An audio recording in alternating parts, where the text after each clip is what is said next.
Hi everyone, I'm Sam from Founder Stories Mornington Peninsula. We're here today at the Waves Farm, formerly known as the Revillaging Project, and I have the most amazing lineup of people, local founders, leaders, industry experts, all here. My Founder Stories series is all about highlighting the people behind the brands of the Mornington Peninsula, and I cannot wait to show you this series. But I do also mention if anyone has a story that they'd like to share, a founder that's out there in the community that has a real reason for being, a purpose, please reach out. I'd love to have you on the series. But today, let's go and interview some Series 2 founders. Hi and welcome back to Founder Stories Mornington Peninsula. I'm very excited to introduce to you right now Sarah Race. Hello, Sarah, and welcome to the podcast. Thanks, Sam. Thanks for having me. Now, I want to take you back to where we first met. We first met on a football field. We certainly did. Opposing teams. Opposing teams, but as has it, we ended up in the back pocket, so we both chatted as much as we ran after the ball and did our thing. We also chatted and connected at the time, and I didn't realise it, but many moons or 6 months after that, you ended up running for local office down here. Yes, I was ran as a Labor candidate for the seat of Flinders in the last year's election, May. It's a year ago. It's a year ago. Yeah, right. Almost exactly. So let's go back then. Okay. You grew up on the peninsula. Is that correct? Ish. Yes, ish. My summers, actually all school holidays, pretty much every single weekend we were down here. Yep. So my grandparents had a holiday house in Blackgowrie, which my great-grandfather had built in the 1950s. So it was like a fibro shack on stilts. Yes. So, yeah, it was beautiful. And so when we first started coming down, this will age me a lot, the roads weren't sealed. No. Off Point Nepean Road. Exactly the same. They weren't sealed. So it was beautiful. And all my favourite childhood memories are from down here, like the Neenish tarts at the Blackgowrie Bakery were the best in the world ever. Do you remember the Blackgowrie T-shirts from the Blackgowrie shops that have just Blackgowrie written on them? Oh. And they're now collector's items. You can't get them. Wow. We got them every year. So I have a very similar growing up story to Sarah. We had a beach house down here in St Andrews, and we did for many, many years, and then now we live in Rye. But same thing, all my best memories were from living down here or coming down here on the school holidays. Yep. And it just became natural for us to, I don't know, enjoy the peninsula and become a part of the local community. And now we live and work here. Both of us live and work here. Yeah. So I'm probably doing things that are a little bit less influential than yourself. I don't know. This is a very influential podcast, I would say. Yeah, okay, well, we're getting there. We are building as we go. But I do love talking to people about what makes the community down here so special. It's not just one area either. The industries can be hospitality. It could be from wellness. It could be it's heading into that leadership space, which is where I would align you with. But what are you doing these days, Sarah? I know that you are playing football, or you're not playing football? No, not playing football this year. No, I broke my fingers, smashed my fingers up last year. Can't wear my wedding rings anymore. Wow. So through football. Oh, right. And figured I used to wake up the next day after a particularly brutal game of football and actually couldn't walk. So it's not great for family life or work life or life in general. No. So I don't bounce like I used to. So I was going to manage the Rye football team this year, but we didn't get a team up. So I'm just supporting the Rye Football Club committee in general. They're fantastic. They have the Waves, don't they? They have underage so between girls. Sorrento and Rye, they have the Waves, which is great, which is a great collaboration, really. It really is a great collaboration. Yeah. And I suppose it's worth noting that there is only a growing community of female footballers down here who don't yet have, I suppose, the money behind it or the attention that we need to get it going, but we've started somewhere, and Rye Football Club is integral in that, and I really appreciate that. Sorrento Football Club will get there eventually. They did start out with the football team, which is where I joined, but they're on hiatus at the moment, so we'll get back to that. Yeah, watch this space. Yeah. But having said that, I don't think I'll be doing any football because I was the same. I used to get up in the morning and took a little while for my body to catch up. But one thing that it really does remind me of is just great people in amongst the community, and no more or no less than when we were playing football. I met some of the most amazing women that still I consider friends now, and they're from all sorts of different walks of life. But Sarah, let's return to you for a minute. So you are a leader in the community. I mean, there's no doubt about that. Thank you. You were last year, you ran for local member. You've been deputy mayor down at the Shire offices, but you're not deputy mayor anymore. No, I'm not a local councillor anymore. Before I ran for federal office, my term finished and I decided because I was running for federal office, I wouldn't go back onto council. So that was great. And I think being a councillor for 4 years was almost like serving an apprenticeship before you decide to put up your hand. And I know a lot of people think it's not necessarily the best path, but actually being a councillor really introduces you to your community.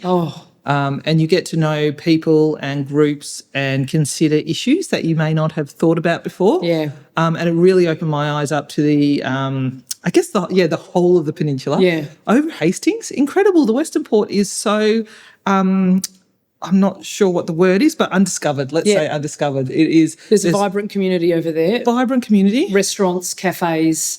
I've been over that side as well. And I agree with you. It's almost untapped. Absolutely untapped. And the walking paths through the Warringini wetlands is one of my favourite on the whole peninsula. Nice. It's incredible. So unless I'd been a councillor, I wouldn't have known that, and I wouldn't have known about speaking to. I met an incredible man called John Watson, who's a member of the Hastings Footy Club. Yes, he's a legend, and getting to know him and hearing about his community meant that when I was actually talking to people, I actually understood the issues and could actually speak about them authentically. Yes. So, and that's the thing. You have to live and work in the same community. You can't, as a politician, I would say that, and I call you a politician. Is that the right terminology? Yeah. I don't step away from it. But it is around living and working in the community in which you represent, and that's what I think you've done exceptionally well, because you are on the ground in amongst us, and I've never met a more hardworking person in my life. Particularly around, I suppose, that campaigning last year, but you worked 7 days a week and just got out there and chatted to people and did door knocks and listened to the good stuff and the bad stuff, and there is a mix. Absolutely. I think one thing I will say about Founder Stories is we uncover a lot of the good stuff down here and a lot of the reasons why people move down to the peninsula, but there is some things that we need to cover off, and I don't necessarily have to listen to those, but you as a politician do have to listen to those. Do you find it really tough talking to people sometimes about probably the uncomfortable stuff? No. And I think maybe I would if I was younger, but having lived a life now and gone through stuff and understanding that we all make choices and we all come from different places, but I sometimes say, for example, we're talking about homelessness. No one chooses to go into homelessness. No. Maybe they have to choose to be homeless because the other choice isn't that great. But it's not something that people choose to go into. Your life isn't going well if you end up homeless, right? And I think one thing for me is that I often put in the back of my head when people lose their house due to bushfires or floods or something like that, we get behind them. Everyone rallies behind them.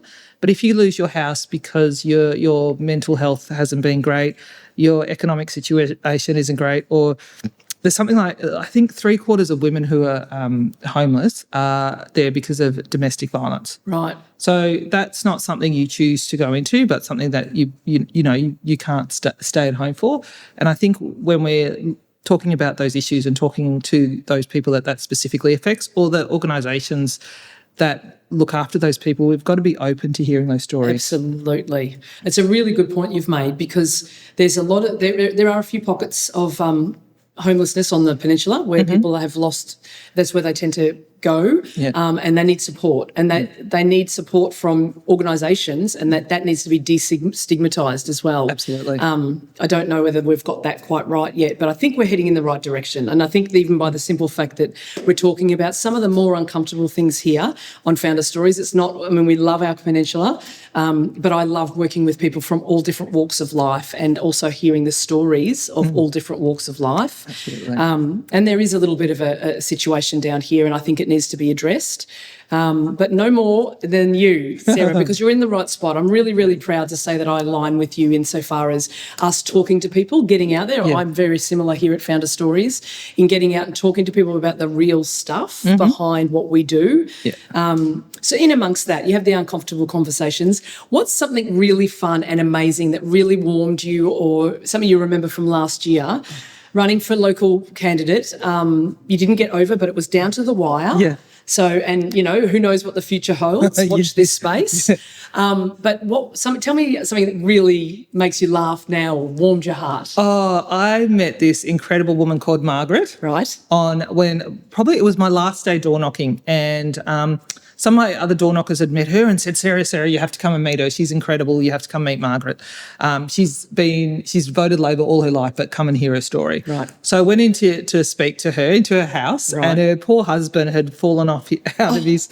He gave a very funny description of him falling off his walker, and it was very funny. But he was beat up, and they'd been home for a couple of days. And anyway, so we had a good old chat. But she was telling me about why she voted Labor, and this absolutely warmed my heart. So her father died when she was very young, and her father had been a bottle maker, and they'd lived in Yarraville. Right. And he had contracted, I think it was a disease of the lungs, yes. and because of the process of the bottle making. Yes. And so this was a time before, and I think it was just before World War II, and yeah, so he died, and there was no widow's pension or anything like that, so no one to look after. Tough time. Really, really tough. Yeah. And so his union used to every Friday collect money from the people, and they go around and give that money to her mum, so her mum could pay the rent and feed the children,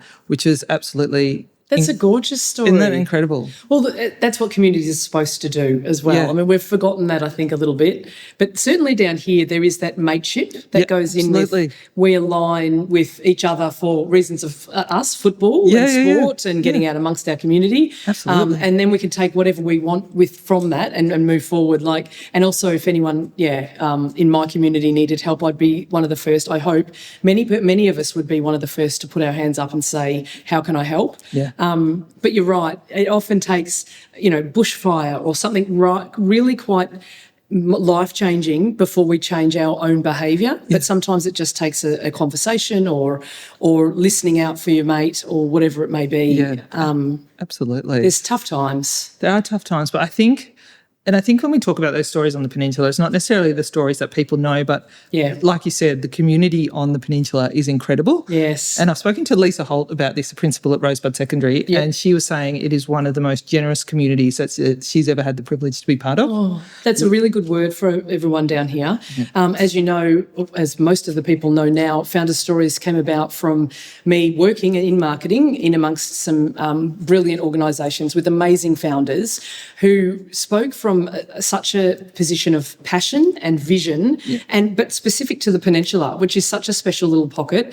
And I was like, right, there's something here, and it doesn't need to be me saying it, which is hence why I've started this podcast, is to give people that really make a difference, whether it's through community leadership, whether it's through grassroots level tradies, whether it's just simply a matter of those people who want to change the environment in which they live or influence it at least. This gives them a platform to come and speak honestly.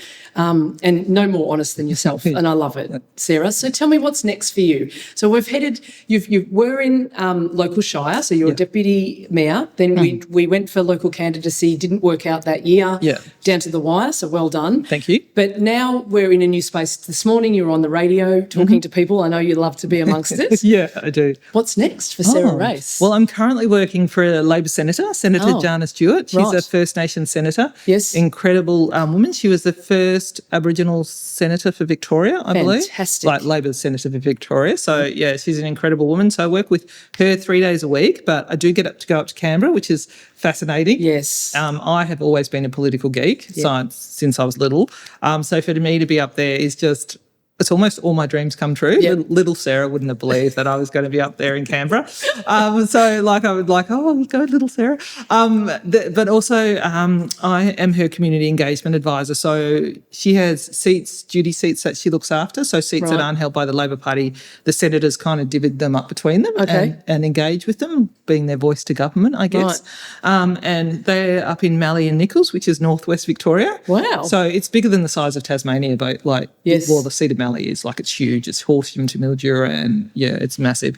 But it gives me a lot of like I love doing it because I get to engage with the local councils up there and speak council language to them, which is great.